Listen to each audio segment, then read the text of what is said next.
Hi friends, welcome back to my channel. Today obviously we are getting into some Renae reads. I'm really excited about this video because I have been talking about doing this video for like months. So basically today's video we are going to be talking about books I cannot stop thinking about, and we're going to try to keep it really short, sweet, to the point. But you and I also know I love to talk, and so hopefully we'll keep this a short video. Okay, first book. These are all books that I have either started off reading at the library or books that I have purchased. None of these are ARCs or like advanced reader copy books or anything like that. These are all books that I have purchased with my own money, or I have read at the library and then purchased with my own money because that's how good they were. Okay, first we're gonna start with Better Left Unsaid by Sage & Prentice. This is a book about a young man, well, a man, a young man, we'll just say a young man, and his basically relationship. My like one sentence review is that this book really takes what you think about relationships and how important relationships are in our families and in our like surroundings, and how like impactful that is for you as a person and as in your life. This book, I truly love this book so much. There is romance, there is drama, there's a little bit of like figuring out who you want to be in the world. But this book I would highly recommend. One of the things that captivated me about this book was the like little synopsis on like Goodreads or on like Google, where it says like what type of man sleeps with a married woman. Please check out Better Left Unsaid to figure out what kind of man does that. I have talked about Before I Let Go by Kennedy Ryan so many times. I feel like y'all are sick of hearing me talk about this book, but this book I think about almost daily. This book is about Yasmin and Josiah Wade, who have divorced and they're living this beautiful co-parenting life, and the book is kind of about if they will ever rekindle their love, or the love that they once had. This book is, I would say, I would probably give it like a 4 stars on my spicy meter. I also would give it 5 stars in like the storyline. I love Josiah and Yasmin so much. This book I recommend to everyone who is trying to get into reading, because this is good. This is a good book. I think you should read it. I think I should read it again.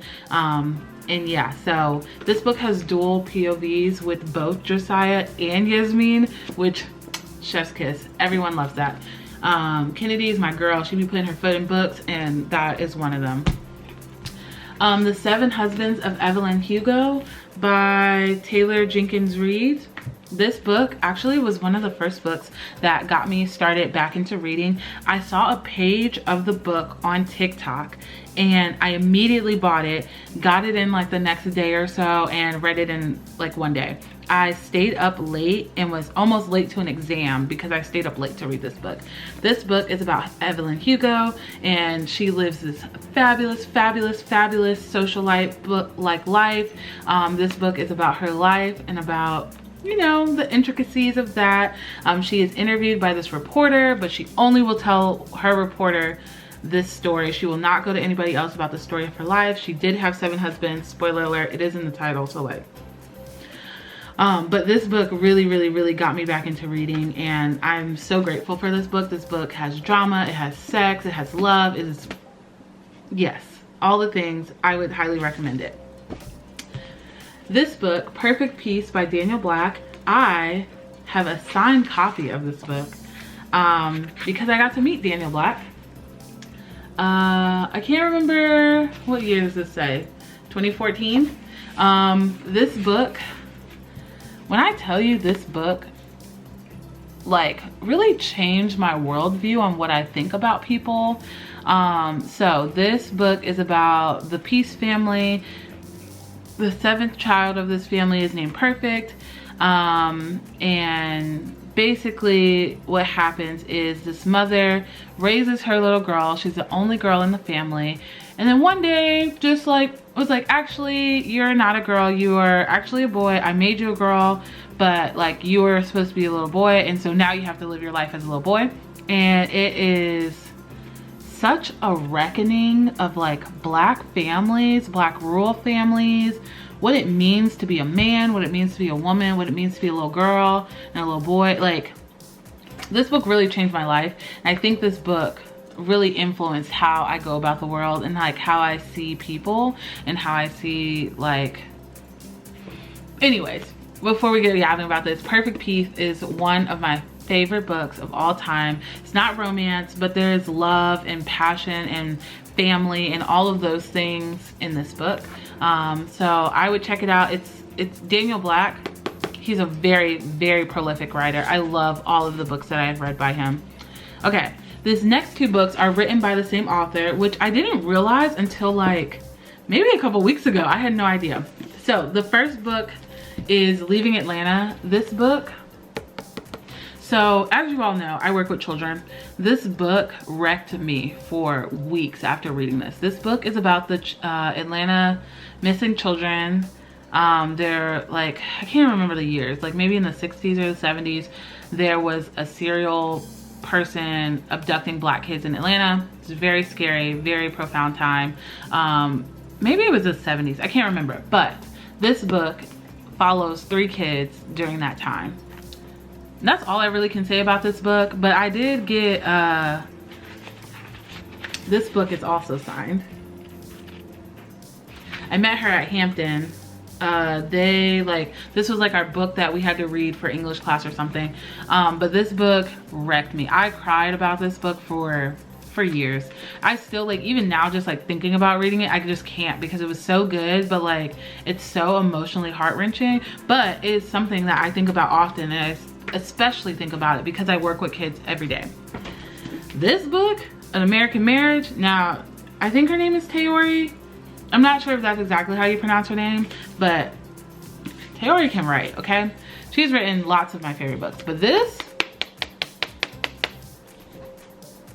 book had me screaming. I read this book in one session, maybe about 4 hours. It is about this couple. Of course, my neighbor's dogs are gonna start barking. It's about this couple who basically, the man gets incarcerated, and then their relationship after that, basically. This book really changed my life because it's deeply feeling, but like not in a romance novel book, if that makes sense. Like, I was very emotionally invested in these characters, especially the man whose name is like Roy. He basically is arrested, life in prison in their relationship, and I can't, there's not enough words to say about this book. Like, this is a book you just have to read and feel, honey. I loved it. Read it in one session. I thought it was so profound. I read it like right at the beginning of grad school, before grad school got real crazy. And I read it in one session when I got my hair braided. And so this book holds a very special place in my heart. But my goodness, this is another like gut-wrenching story. And it, like, I think it changed how I view incarceration a little bit too, like people being incarcerated and relationships and those sorts of things. Last book, it's probably like I love this book so much that I went out and bought it. I have not read this copy of the book, obviously, but I read the library's copy. 7 Days in June. This is that shit. 7 Days in June is about Eva. Who in my head? Eva.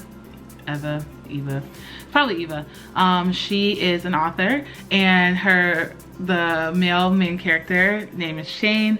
He is also an author, and they know each other from the past, and that's all I can say about this book. They fell in love as kids, and then they broke up very, very dramatically, and then they never spoke again, and then it was like 15 years apart, and then they had 7 days to get it back together after they fell in love 15 years ago. Okay, sorry, I'm getting too excited. This book is really good. This book it does have some sex scenes. It's a little spicy. I give it like a 4 in terms of how good they are, and also the content.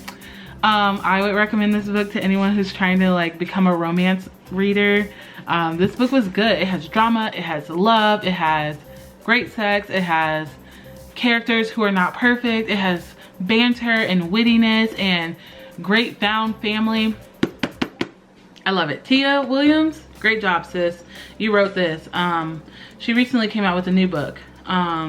But what brought me to this book, honestly, is when I saw it on Goodreads. It said it was an ode to Black joy.